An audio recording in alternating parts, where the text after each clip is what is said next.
créature que gras comme bruit, et ceci se tend. Donc c'est juste une adaptation. Je m'appelle Olivier Nozena, je suis chirurgien orthopédiste. Je fais une activité exclusive de chirurgie de la colonne vertébrale.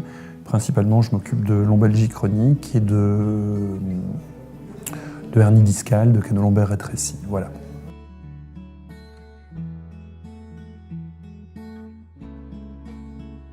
Alors j'envisage surtout d'apporter un rôle de conseil, surtout vous donner des guidelines, des conseils pour ne pas faire d'erreurs.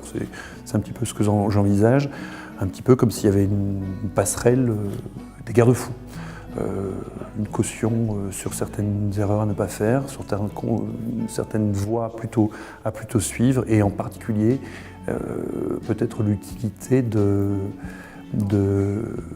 prôner certaines activités plus que d'autres, ou des activités variées, éviter le souci de la performance absolue et plutôt la remise en mouvement des gens de manière harmonieuse.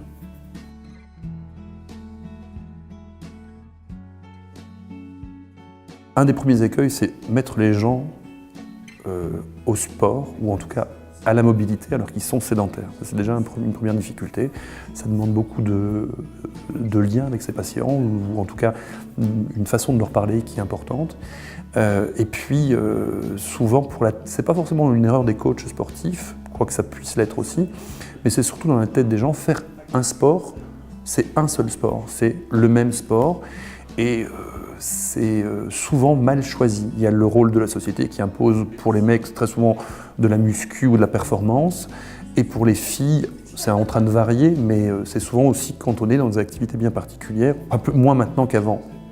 Mais toujours est-il que le but est de faire des sports variés, et que les sports, si possible, doivent pouvoir contrer les déséquilibres que le métier ou l'absence de métier a pu occasionner. En gros, on ne va pas demander à un monsieur dont l'activité physique est importante au travail, comme un mécanicien, comme un agriculteur, comme un maçon, de faire une musculation lors du sport. On va plutôt essayer de trouver des sports qui vont contrebalancer cette musculation professionnelle.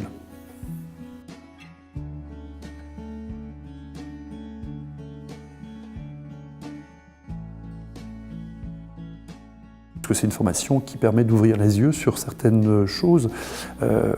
Justement, un petit peu ce dont on vient de parler, c'est quelque chose qui permet d'ouvrir de nouveaux horizons, de mettre en principe et en structure une école où on ne va pas faire d'erreur, et une école de remise en mouvement, la plus large possible et la plus ciblée possible.